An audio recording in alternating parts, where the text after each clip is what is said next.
Jadi saya ingin bertanya saja ini supaya menjadi pengalaman saya bawa ke sekolah.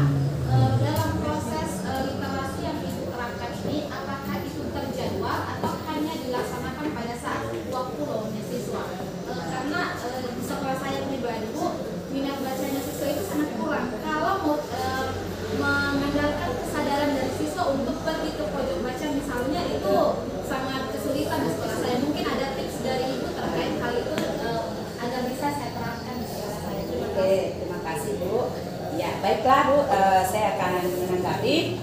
Kalau pengalaman di sekolah saya itu kemarin kami kenapa sampai ada pojok baca, karena memang setiap wali kelas itu dimotivasi untuk membuat pojok baca yang seindah-indahnya dan dinilai. Nah, dari situlah yang paling pertama kami lakukan adalah yang terjadwal literasinya itu paling tidak adalah ketika guru masuk di kelas.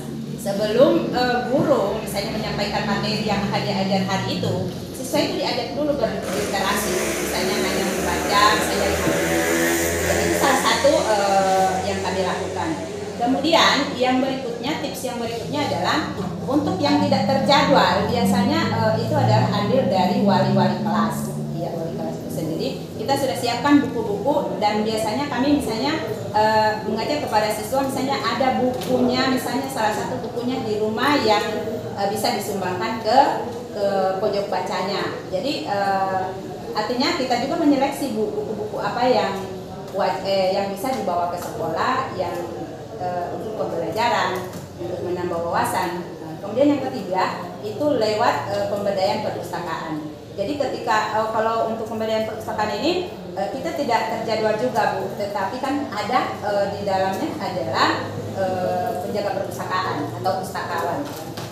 Di saat jam-jam istirahat atau ada pelajaran tertentu yang diberikan oleh guru mata pelajaran yang mengharuskan guru itu mengajak siswanya ke perpustakaan. Kalau itu kalau kita di sekolahnya SMA 1 Wonobobo begitu. Jadi ada yang terjadwal dan ada juga yang tidak terjadwal.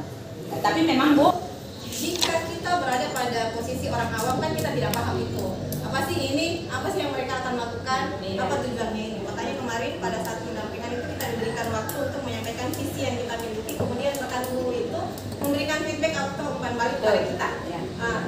Tapi pada kenyataannya kadang dalam pelaksanaannya itu agak berat. Mungkin pada saat forum gitu saja, kadang kita iya. Mungkin kita dapat umpan balik yang bagus, yang positif. Tapi pada saat kita mau eksekusi atau melakukan aksi yang sudah kita mau bikin, kadang agak ada yang serong sedikit.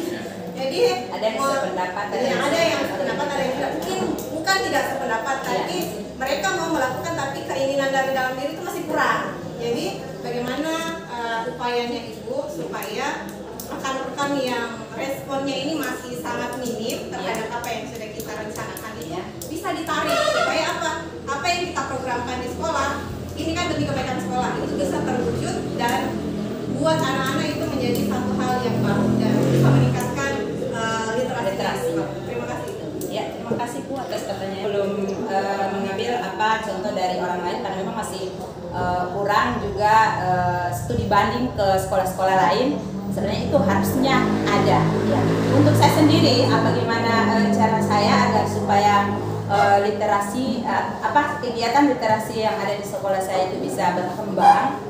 Salah satu sebenarnya saya berpikirnya begini. Siapa sih yang mau memulai kalau bukan kita sendiri. Artinya kemarin saya itu memulai dari kelas saya sendiri dan alhamdulillah pada saat itu saya mendapatkan juara 1 di pojok baca.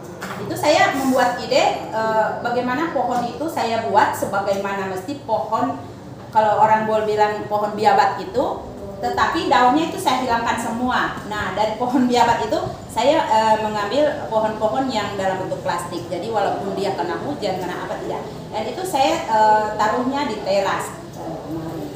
Ada juga yang di dalam kelas. Jadi saya pikir begini Bu, ketika kita ingin maju, kita tidak harus berpikir bagaimana caranya, bagaimana teman yang misalnya ogah-ogahan dan sebagainya, tapi bagaimana dulu kita sendiri untuk memulai itu. Walaupun itu prosesnya tidak langsung 100%, tapi paling tidak bisa menjadi contoh bagi wali-wali kelas yang ada di kelas lain. Coba lihat itu ibu anak punya kelas cukup bagus, ada pojok bacanya. Nah dengan begitu teman-teman yang lain dan wali kelas yang lain mungkin akan tertarik. Mungkin ini ada teman saya Pak Fadli itu akan punya motivasi tersendiri. Jadi apapun yang kita lakukan itu Bu, insya Allah bisa kalau kita ingin maju dan ingin berbuat. Jadi berbuat dulu lah Bu. Artinya jangan dulu berpikir bahwa apakah yang kita lakukan ini disetujui atau tidak. Tapi saya yakin dan percaya ketika kita mengkomunikasikan dengan cara baik, insya Allah nanti akan mendapatkan tanggapan yang baik. Itu berarti itu buat pertanyaan. Kemudian yang kedua yaitu ambil pelajaran. Buat pertanyaan ini saya berkolaborasi dengan kepala sekolah dan rekan guru yang ada di sekolah. Kemudian untuk ambil pelajaran saya berkolaborasi dengan guru yang sudah memanfaatkan berbagai macam teknologi dalam pembelajaran. Kemudian khusus untuk Gali Mimpi, di mana saya menerapkan model pembelajaran yang bisa meningkatkan kreativitas peserta didik dengan aset yang ada di sekolah. Di sekolah kami itu ada labnya, tapi ini salah satu bahasa saya itu meningkatkan kreativitas peserta didik dengan menemukan karakter konflik belajar Pancasila dalam proses pembelajaran.